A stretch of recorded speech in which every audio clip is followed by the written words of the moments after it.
Jadi kalau bicara sawit ini kan kadang haus, lapar buatnya karena memang banyak penzoliman terjadi kepada daerah-daerah penghasil sawit ini. Gitu. Jadi sawit tidak bisa langsung dimakan seperti ubi ini, gitu. Tapi hari ini bentangan sawit, hamparan sawit membuat ubi nggak bisa tumbuh. Ubi nggak bisa tumbuh malahan karena memang akarnya itu. Jadi dataran Riau ini 2/3 itu berisi perkebunan sawit karena itu.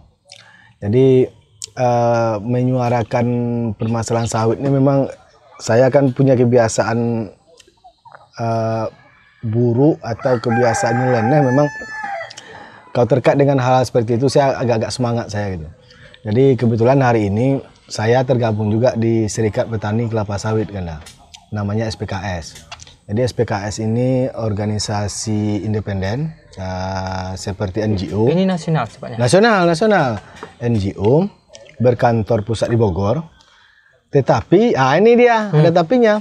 Di SPKS itu kita punya ADRT yang membahasakan di sana kita tidak boleh menggunakan dana pemerintah. Dalam menggerakkan roda organisasi. Jadi NGO murni ya? NGO murni, gitu. Jadi kalau bahasa kawan-kawan di organisasi lain, penggiat petani juga, corongnya petani sawit ini SPKS gitu.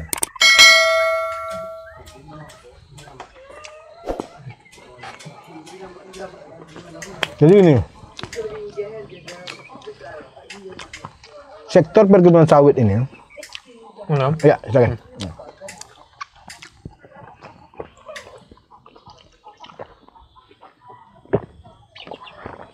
Ya memang kalau bicara perkebunan sawit, di satu sisi sekilas kita melihat ini berkah. Ya.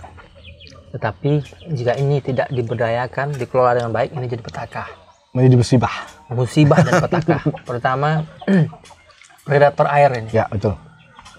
Nah, sejauh ini pemerintah belum menyetujui dana bagi hasil perkebunan untuk daerah yang memiliki bentangan perkebunan luas seperti Sumatera dan Kalimantan. Nah, belakangan ini muncullah kesadaran terhadap dana bagi hasil, bukan dana bagi hasil, BPDPS, Badan Pengelola Dana Perkebunan Kelapa Sawit. Sawit dan karet. Kalau BPDPKS hanya sawit saja. Ya. Jadi gini kan, BPDPKS itu lembaga non pemerintah, tapi di bawah beberapa kementerian. Ya.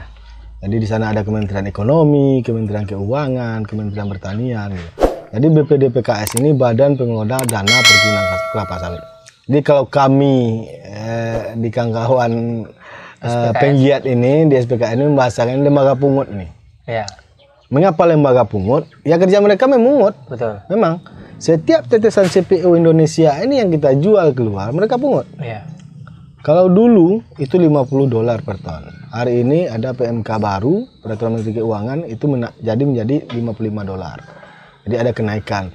Tetapi sayangnya tidak berbanding lurus dengan apa yang dirasakan petani gitu. Jadi BPDPKS ini terbentuknya 2015 ini kalau nggak salah ini. 2015 gitu. Bukan, masih sebelum itu. Enggak, kalau apanya 2015 dia. 2015 tuh mereka diminta untuk realisasi. Realisasi ya. Karena sudah beberapa tahun anggaran yang ratusan triliun ya, itu betul. hanya terpakai untuk sosialisasi saja. Sosialisasi ya, betul. Maka ditargetkan untuk pemerintah daerah, pemerintah pusat bahwa 2015 harus sudah ada yang action. Mulai dari Kalimantan. Tapi sayangnya memang belakangan regulasi untuk apa namanya tuh permajaan kalau bahasa kita, planting. Ini agak nyeleneh saya lihat. Sebab banyak dinikmati oleh perusahaan-perusahaan korporasi swasta sebagai apalis atau off-takernya, apalisnya. Nah, seolah-olah mereka lepas tanggung jawab melakukan permajaan terhadap perkebunan yang mereka bina. Dapatlah bantuan dari sini. Tapi masyarakat kan akses informasi seperti ini kan terhambat. Kalau tidak ada edukasi, sosialisasi dari dinas terkait, dalam hal ini dinas perkebunan, mereka nggak tahu juga. Nah, memang di Riau sudah beberapa tempat termasuk di Kampar, di Siak yang sudah action ya kan. Nah, Rohul juga. Jual paling luas kemarin plantingnya. kita sampingkan sementara cerita BPDPKS ini, kembali kita ke cerita perkebunannya. Ya, jadi kalau kita berbicara ke perkebunan, khususnya Rohul itu, jadi Rohul itu sesuai dengan surat keputusan Menteri Pertanian itu adalah kabupaten yang memiliki perkebunan sawit yang luas di Indonesia. Di Indonesia gitu. Jadi angka terakhir itu kalau saya nggak salah itu di angka 535.000 hektar. Berarti sepertiga wilayah Rohul perkebunan sawit. Perkebunan sawit gitu. Jadi Rohul ini daerah penghasil atau daerah yang memiliki perkebunan sawit luas, tetapi tidak berbanding lurus dengan apa yang dihasilkannya dan apa yang dinikmatinya, kondisinya gitu. Feedback jadi yang diterima betul karena. Jadi ini yang sangat kita sayangkan dan saya coba suarakan. Karena mengapa? Karena saya coba belajar ketika di SPKN ini dan juga memantau keuangan negara. Ternyata hari ini sektor perkebunan sawit itu merupakan penyumbang devisa terbesar negara. Penyumbang devisa negara. Tetapi di dalam dana bagi hasil, di dalam dana bagi hasil sayangnya sektor perkebunan ini tidak masuk. Tidak dapat perhatian. Di dalam Undang-Undang Nomor 33 Tahun 2004 ini sektor perkebunan tidak masuk dia. Yang ada itu dana bagi hasil ada 2 sektor. Kalau kontribusi devisanya besar ya? Paling besar malah nomor 1 kan. Udah mengalahkan migas. Migas, udah mengalahkan batubara, udah mengalahkan perhotelan, udah mengalahkan TKI gitu. Kita sekarang di puncak itu sektor sawit itu. Tapi daerah penghasilnya ya mungkin selamat menikmati lah tadi perjalanan masuk perbatasan Rohul seperti apa kondisi jalannya. Padahal ini urat nadi keluar masuknya CPO. Urat nadi keluarnya CPO ke Pelabuhan Dumai gitu. Apalagi kalau kita lihat peta pahan. Coba besok karena lewat Sontang lagi ini luar biasa lebih hancur lagi. Berenang mobilnya gitu. Nah, sementara tanah-tanahnya ini menghasilkan duit bagi negara gitu. Tanah Rohul ini menghasilkan duit bagi negara. Jadi kita coba di dalam DBH itu yang ada itu dana bagi hasil pajak dan dana bagi hasil sumber daya alam. Di sektor pajak itu yang ada itu hanya pajak bumi dan bangunan, mineral batu bara, migas gitu. Dan lucunya itu di sana cukai dan tembakau masuk. Betul. Cukai dan tembakau masuk gitu. Tetapi sawit tidak masuk gitu. Kemudian ada lagi sumber daya alam. Sumber daya alam ini ya termasuklah salah satunya mungkin kehutanan, pariwisata. Dan di situ juga tidak ada membahasakan perkebunan, apalagi perkebunan sawit gitu. Jadi kita berharap dengan lamanya usia undang-undang ini, kita berharap kepada pemerintah pusat ada merevisi. Jadi revisi ini sesuaikan dengan kondisi daerah, kondisi negara hari ini sehingga daerah-daerah penghasil ini mereka bersemangat lagi gitu. Bersemangat untuk membangun daerahnya. Kalau hari ini kan jalanan rusak, lingkungan rusak, tetapi ya bagi hasilnya ini tidak berbanding lurus. Jadi kita berharap ada dana bagi hasil berkeadilan. Bagi daerah penghasil sawit gitu. Jadi sehingga para petani sawit, para pelaku-pelaku sawit dan juga daerah-daerah menghasilkan sawit mereka juga bisa menikmatinya. Hari ini Rohul ini kalau kita lihat secara kondisi real berapa banyak jalanan yang rusak. Hancur. Berapa banyak sekolah yang tidak layak gitu. Berapa banyak masyarakat yang masih hidup di bawah garis kemiskinan. Sementara di belakang rumahnya itu menghasilkan devisa negara. Sementara di sampingnya ratusan ribu hektar gitu. Jadi kita berharap kepada pemerintah pusat dalam ini Pak Jokowi untuk segera merevisi undang-undang ini. Kalaupun toh ini tidak bisa direvisi ya saya berharap pemerintah juga bisa mengeluarkan peraturan presiden, keputusan presiden. Ada atensi yang dikeluarkan agar ada celah bagi hasil. Sambil juga daerah-daerah penghasil seperti di tempat Kanda Kampar, kami juga di Rohul, saya juga ada sampaikan kepada pemerintah daerah perjuangan bersuara dan mungkin juga bisa membuat regulasi paling bawah. Mungkin selevel Perda, Perbuk, ya mungkin seperti tata niaga lah dulu. Hari ini cangkang lewat. Hari ini CPO lewat, jalan kita hancur, tetapi apa kontribusinya? Coba di set atau dibuat rancangan peraturan daerah yang tidak melanggar aturan yang lebih tinggi, hierarkinya, tetapi ini bisa kita pungut gitu. Ada celah untuk mengambil, memungut. Iya, umpamanya seperti mobil CPO ini tidak bisa kita memungut karena ada BPD PKS, ada negara yang ngambil pajaknya. Sektor apa yang bisa? Sektor transportasinya kah gitu kan? Atau sektor apanya kah gitu? Yang atau parkirnya gitu kan? Cuman di sisi lain pun plat mobil ini yang lebih lucu lagi. Ini yang lebih parahnya lagi. B malahan BK gitu kan. Dan mereka juga bayar pajaknya juga tidak sampai saat kan? ini apa tadi organisasi SPKS. SPKS ini sudah sampai di mana menyuarakan ini? Menyuarakan ini kita memang kalau saya nggak salah itu 2 bulan yang lalu kita pernah dipanggil Komisi 4 DPR RI yang membidangi bidang pertanian gitu kan. Tapi kebetulan saya nggak hadir waktu karena pandemi COVID. Kawan-kawan nasional itu hadir. Mereka sudah menyuarakan ini dan kita berkali-kali menyuarakan ini. Asal ada forum-forum nasional kita selalu menyuarakan ini. 2019 saya suarakan di Kalimantan. Itu di depan beberapa perusahaan juga, beberapa orang pemerintahan gitu kan. Tetapi kemarin itu kita agak concernnya kepada replanting tadi itu. Betul. Nah, jadi mungkin alhamdulillah kan dah kemarinnya replanting 25 juta per hektar, kemudian kemarin kita bikin sedikit aksi lah di kantor PDPKS naik jadi 30 juta dan beberapa direktur di PDPKS itu ganti kemarin. Termasuk direktur utamanya. Betul.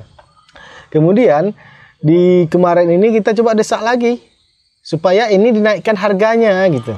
Mengapa ini dinaikkan harganya? Karena memang replanting PSR ini namanya PSR itu program peremajaan sawit rakyat, peremajaan sawit rakyat ini 2016 itu sampai 2021 ini tidak seberapa anggaran PDPKS itu terpakai untuk replanting ini gitu.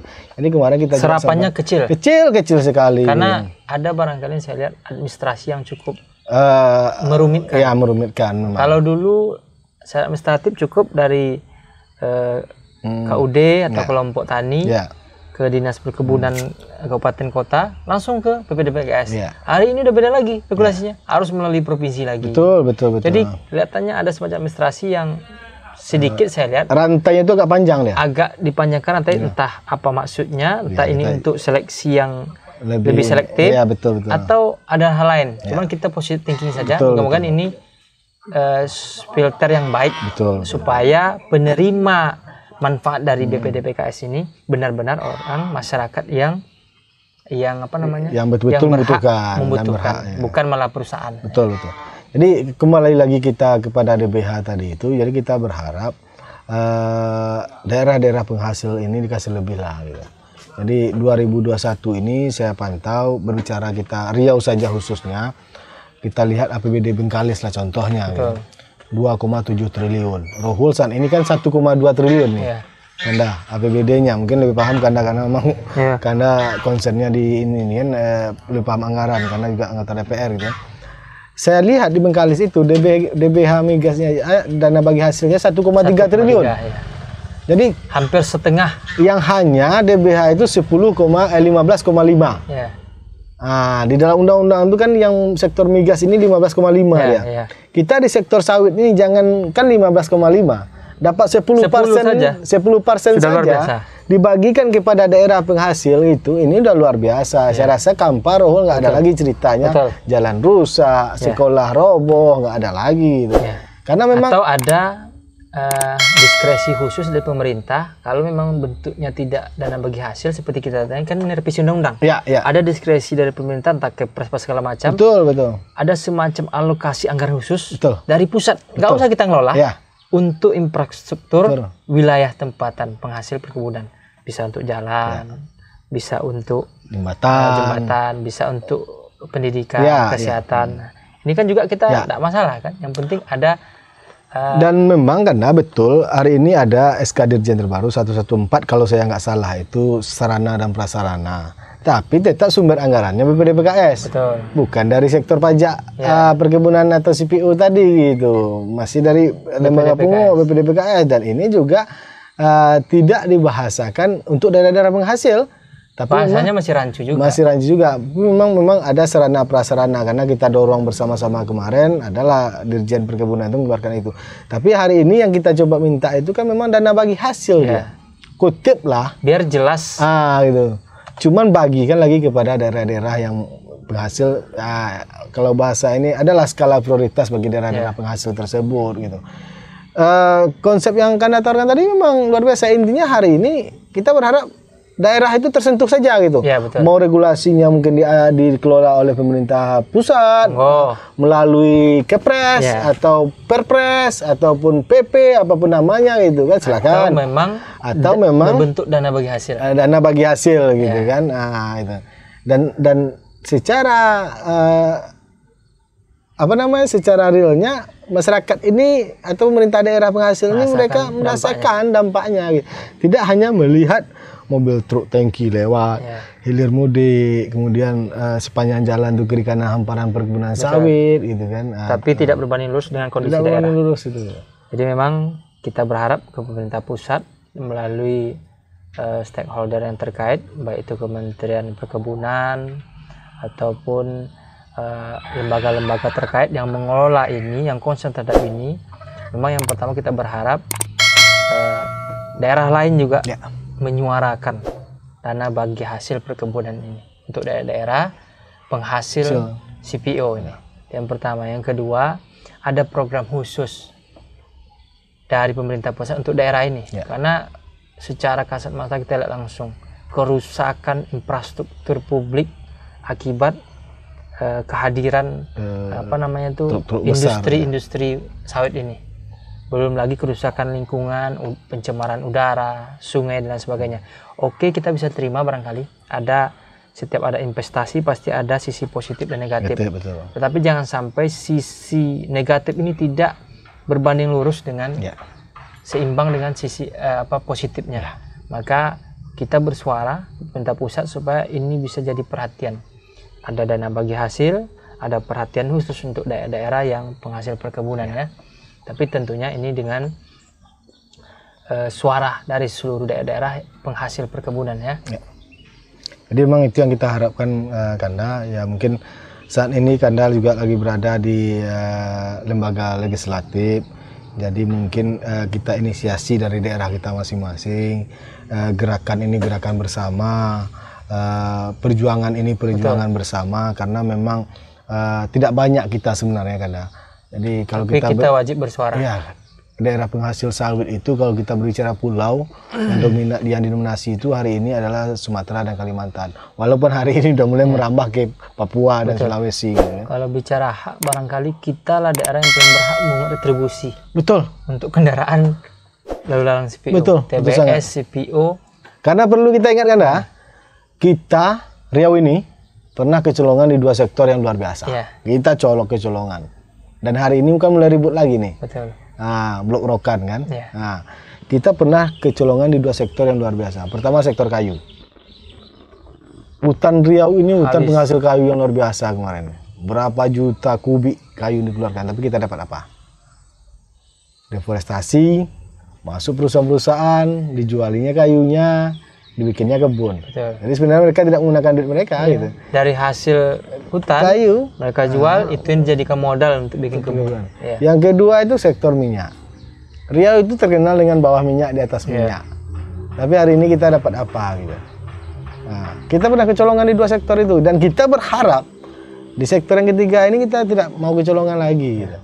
Walaupun sekarang ini sudah masuk kepada satu fase. Jadi kalau kita bicara kelapa sawit kan kelapa sawit masuk pertama di Riau itu di Rokan Hulu. Di tahun 82-84 lah gitu. Nah itu. Jadi kalau kita berbicara fase itu udah seumuran dengan saya nih. Satu periode itu udah lewat gitu. Betul. Kita udah rugi di satu periode gitu. Satu kali replanting sudah dilalui. Udah lebih malah lagi gitu. Karena memang replanting 25 sampai 30 gitu ya. Jadi kita nggak mau lagi nih.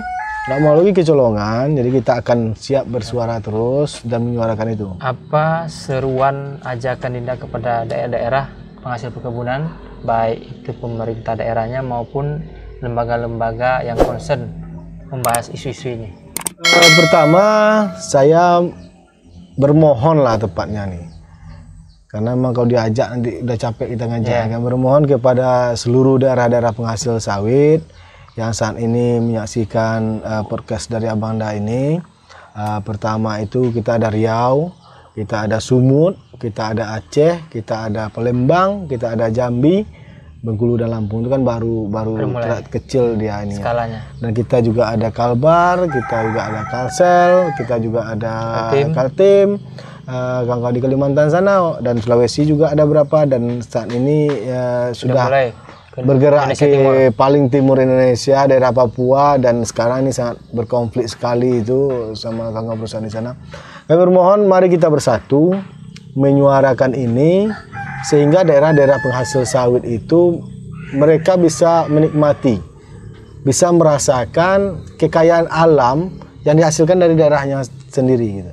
Jadi mari kita bersatu, mari kita sama-sama bersuara, jangan kita terhibur dan terlena karena pupuk subsidi saja, karena program peremajaan sawit rakyat saja, tapi kita lebih ada hal yang lebih besar yang kita abaikan. Lebih besar yang terabaikan, dan mari bersama-sama kita coba suarakan itu gitu. Jadi kepada pemerintah daerah-daerah buat surat resmi kepada gubernurnya masing-masing, dan nanti mungkin perlu diteruskan kepada Presiden Republik Indonesia Pak Jokowi, sehingga Undang-Undang Nomor 33 itu bisa direvisi. Karena mau udah terlalu lama gitu. Karena kalau kita berbicara zaman rentang waktunya tuh tentu sudah banyak perubahan-perubahan gitu. Kalaupun itu tidak bisa direvisi, ada diskresi. Ada diskresi, inilah alternatif lah opsinya apa itu Kepres, dan juga kepada perwakilan DPR RI yang berada di Senayan juga suarakanlah ini. Sehingga daerah kita ini khususnya Riau, karena kita punya wakil rakyat di DPR RI, mari sama-sama kita suarakan ini sehingga pemerintah pusat itu terbuka hatinya, tergugah hatinya, sehingga lahirlah sebuah kebijakan yang memang berkeadilan buat daerah sesuai dengan sila kelima lah, keadilan sosial bagi seluruh rakyat Indonesia itu mungkin kan. Maka suara ini harus disuarakan secara kolektif, tidak bisa parsial. Sebab ini kepentingan bersama daerah-daerah yang menghasilkan CPO dari perkebunan sawit yang ada di daerah seluruh Indonesia. Barangkali itu diskusi kita. Kami doakan Adinda Yusra Fadli sehat dan sukses selalu dengan pemberdayaan pemudanya, dengan program-program kerakyatannya. Dan tentunya moga-moga banyak pihak yang bisa memberikan support untuk niat baik beliau dan kawan-kawan ini. Demikian barangkali diskusi kita dengan Dinda Yusra Fadli, anak muda yang cukup kreatif. Moga-mogahan apa yang beliau niatkan ini diberikan kemudahan jalan oleh Allah SWT. Dan juga kita ucapkan terima kasih atas hidangan kopi dan hidangan gorengan serta godok ubi bagulo. Moga-moga ini juga jadi sajian yang bisa menjadi kebaikan buat kita. Terima kasih. Demikian diskusi kita. Saya Ari. Assalamualaikum warahmatullahi wabarakatuh. Waalaikumsalam warahmatullahi wabarakatuh.